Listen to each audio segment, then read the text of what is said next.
Assalamualaikum warahmatullahi wabarakatuh. Alhamdulillahi rabbil alamin. Wassalatu wassalamu ala anbiya'i wal mursalin.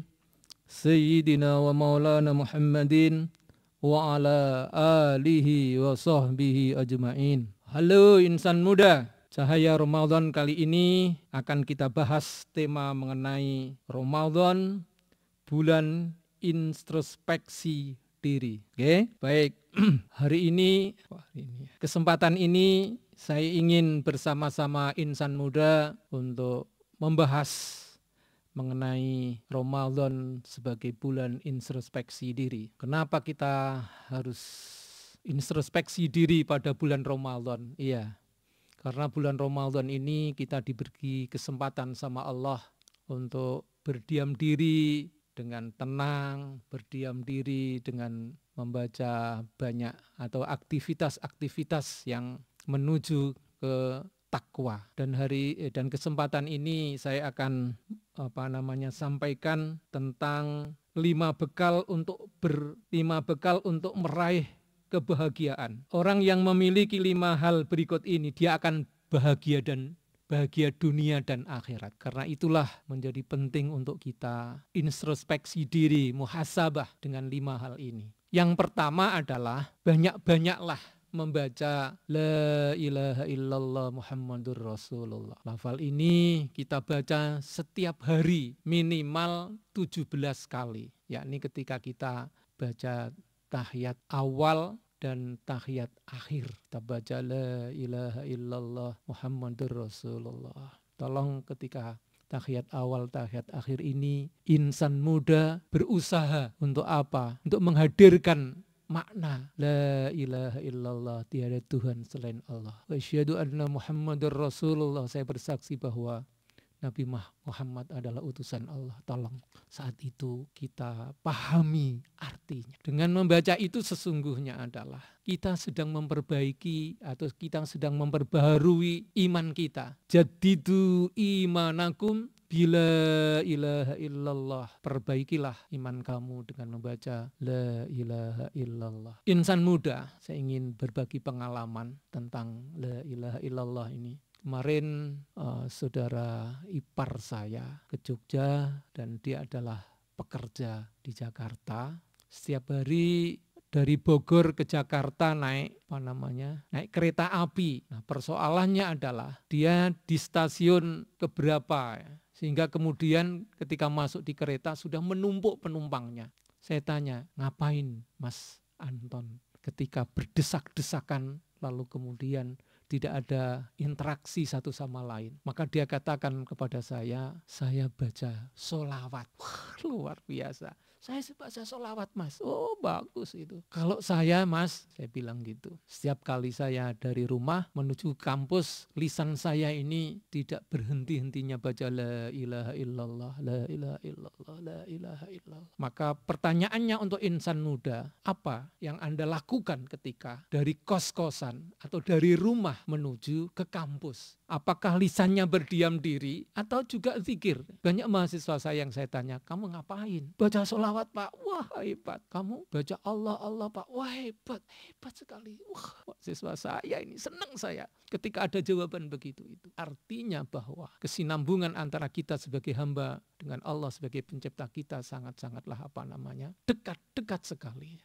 Dekat sekali. Sekali lagi, apa yang para insan muda lakukan ketika sendirian di kamar, sendirian dalam perjalanan menuju kampus, sendirian ketika bekerja dan sebagainya. Kemudian yang kedua, setiap kali ditimpa musibah, kita mengucapkan innalillahi wa inna ilaihi raji'un. La haula wa la quwata illa billahil aliyyil azim. Jadi lafal innalillahi wa inna ilaihi raji'un ini selalu kita dengar ketika ada musibah yang kita dengar dari masjid. Ya, masjid-masjid kita ini luar biasa. Jadi fungsi masjid itu ternyata tidak hanya untuk sholat saja, tetapi juga bisa untuk menyampaikan berita lelayu. Inna lillahi wa inna ilaihi roji'un. Hebat ya. Dan kemudian kita menjawab, atau kita juga meniru dari yang mengumumkan dari masjid itu, Inna lillahi wa inna ilaihi roji'un. Bahwa kepunyaan Allah lah kita semua ini. Dan kita akan kembali ke sana. Pertanyaannya lagi, atau muhasabahnya berikutnya. Apakah ketika kemudian masjid mengumumkan tentang berita lelayu, lalu kemudian mengucap innalillahi wa inna ilaihi roji'un, apakah kita juga mengucap yang sama? Kalau iya, tentu hebat. Kita menyadari bahwa kita ini kepunyaan Allah dan kita akan kembali kepada Allah. Lagi-lagi bahwa kita ini, hidup ini dihidupkan. Kita hidup ini dihidupkan, bukan hidup sendiri. Dihidupkan. Dihidupkan itu artinya bahwa kita ini bukan siapa-siapa, kita tidak apa-apa. Kita ini hanya dihidupkan. Lalu kemudian Allah mematikan kita atau Allah memanggil kita kehadiratnya. Itu kita. Kemudian la haula wala quwata illa billahil aliyil azim. Lagi-lagi saya kepingin sharing dengan insan muda. Saya kira insan muda juga banyak persoalan. Lebih-lebih nanti kalau sudah lulus. Sudah lulus ini persoalan serius loh. Insan muda jangan dikira bahwa ketika lulus kemudian dapat pekerjaan. Memang ada yang begitu, tetapi kan lebih banyak tidak. Nah, saya ingin berbagi pengalaman. Jadi ini teman saya sefakultas.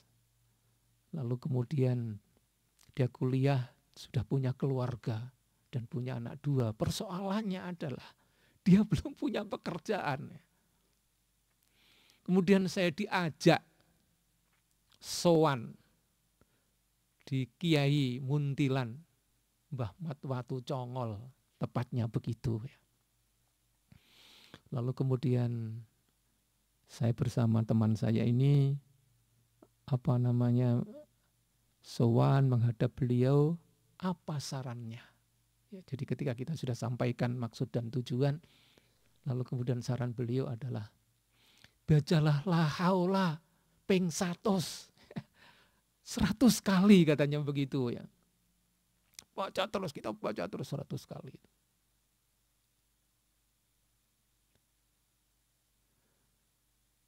Apa hasilnya? Luar biasa. Luar biasa gimana? Hari ini dia dan istrinya bekerja dengan sangat layak, lalu kemudian anak-anaknya sekolah di Bandung padahal dia jadi guru di Palembang sana. Sementara saya mengajar di sini. Luar biasa berkahnya. Gimana sudah? Waduh, masih banyak ya. Oh ya, baik. Kemudian yang ketiga,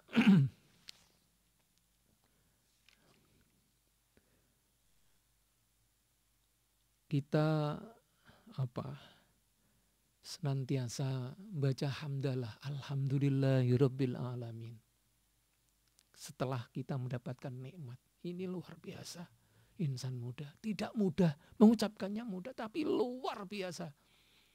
Bagaimana kita mengamalkannya itu? Begitu kita habis makan, alhamdulillah. Begitu habis siaran begini, alhamdulillah. Begitu habis kuliah, alhamdulillah. Itu saya lihat tidak banyak dilakukan oleh mahasiswa.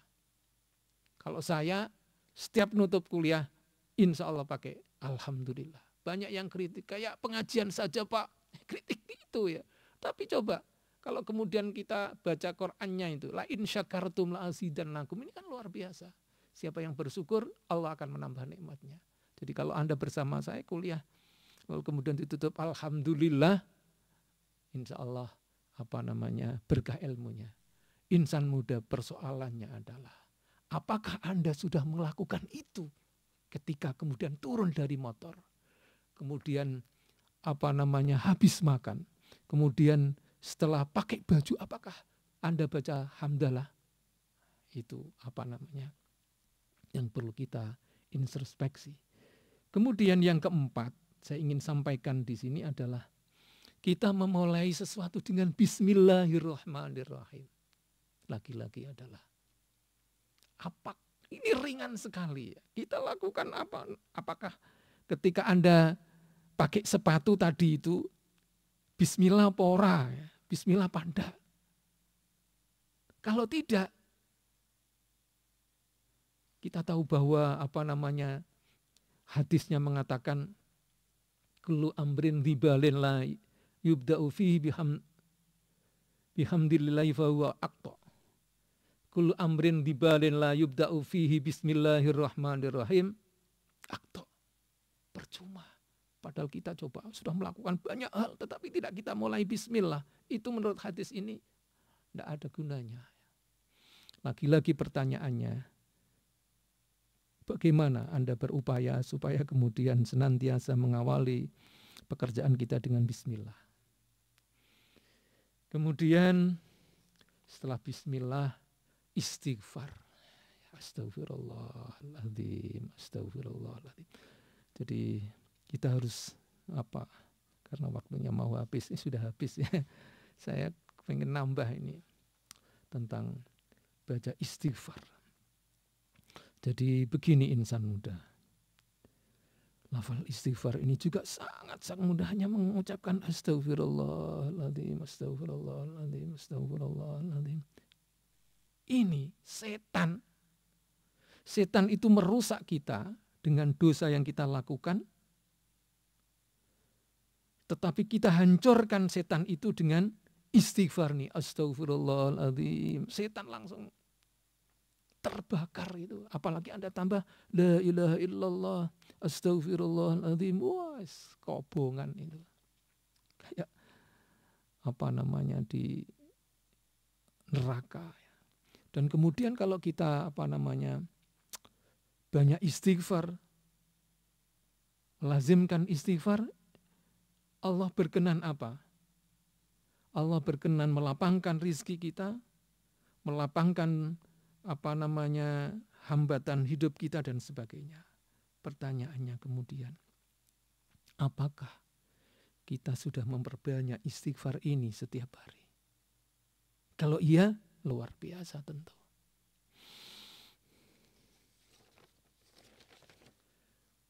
Baik, insan muda, saya Muhammad Nazili. Sampai jumpa di Cahaya Ramadan berikutnya. Wassalamualaikum warahmatullahi wabarakatuh.